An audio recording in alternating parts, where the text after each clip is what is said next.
Hola amigos, and welcome back to my YouTube channel and to my reading roundup of December 2023. If you haven't been to my channel before, my name is Emma Bennet and I'm a UK-based writer of contemporary romance, Regency romance, children's picture books and non-fiction for authors. I'm also a freelance developmental editor and a book coach, and all the details about all that will be down in the description below. Anyway, so December was an excellent reading month for me. I was very lucky because I was able to take a nice long break for Christmas and the New Year, so I got quite a lot of reading done. It was all physical books this month, which is a bit unusual for me the last few months. I had a Kindle Unlimited subscription for a little while, so I was reading quite a lot of ebooks for the months before that, and I've also been enjoying audiobooks, but I just had lots of time to laze around on the sofa and in bed reading over the last month, so that is what I did. So where should we'll start with the little one. Galatea by Madeline Miller, who is the author of The Song of Achilles and Circe. So I am a complete Greek myth nerd. I absolutely love them, a little bit of an obsession. So I was so pleased to receive this on Christmas Eve. In my family, we do the Icelandic tradition of giving books on Christmas Eve, and this is what I got, and it was absolutely lovely. It is it's a short story, which was nice because I got to read all of it on Christmas Eve. I'm not usually the biggest fan of short stories, to be honest. I do prefer a longer story so that you can really get into the characters and their situations and stuff. But this was cool, based on a Greek myth, but not actually set in ancient Greece. So that was also really interesting, very thought-provoking, and I really, really love her writing. So highly recommended. The next one is, it's an advanced reader copy, actually, by an author friend of mine called Helga Jensen, and it is My Heart is in Venice. So this is a second chance romance set in Venice. Helga actually used to be an air stewardess, and so she's travelled all over the world, and she's able to set her stories in all sorts of amazing places. This was such good fun, a great holiday read. I kind of wanted it to be, August, and for me to be, lying in the sunshine reading this, to be honest, but really, really great. She features midlife characters, which is really, really cool as well. It's kind of nice to see that representation and everything. And also, I really liked that you've got this relationship between the two characters who were Libby and Will, who have been together for a very, very long time. How long? 25 years. And it's interesting to see that dynamic with a couple. So yes, really, really good. It's out this month. Get a copy wherever it's being sold. All good bookstores. Right, a little bit different next. I spotted this in the library, Tales from Shakespeare by Michael Morpurgo. I love the stories of Shakespeare. I struggle, honestly, with reading the actual plays. I love to see them performed, and I think they work best performed. But the stories themselves are just wonderful. And I love the Charles and Mary Lamb retellings, which are... they've been around for absolutely years and years now, and I think that's what most people start off with. So I was really interested to see this, and I thought it would be really, really cool. So there's 10 Shakespeare retellings. They're supposed to be warm and accessible, and basically bringing Shakespeare to a new generation of readers is the idea. I think he does a good job. I think he tells the stories well.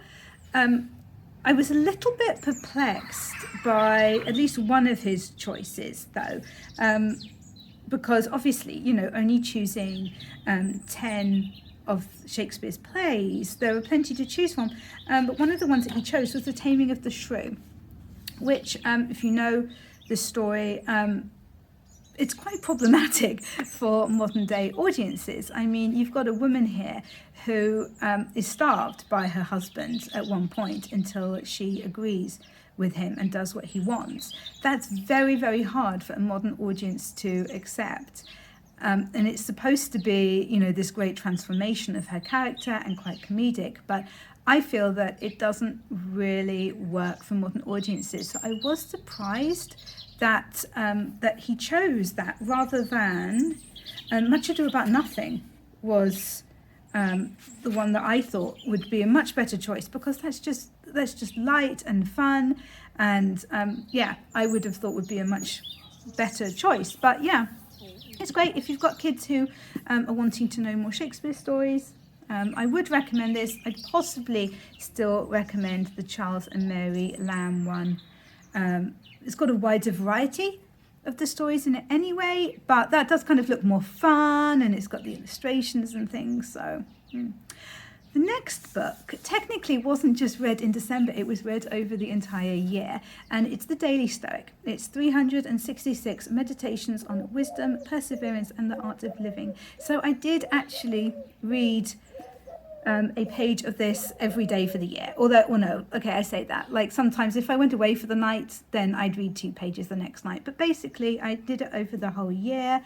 I've come to the conclusion I am not, in fact, very Stoic. Not a fan, absolutely sick of Stoic wisdom. But I'm glad that I read it. It was interesting, great ideas. The modern translations are very good, I think, from the original Greek. So that's cool. And yeah, it was interesting. But honestly, after a year of this, yeah, I'm done. I am done. Right, next is Check and Mate by Ali Hazelwood. I really like Ali Hazelwood's books. I've read all of them, I believe.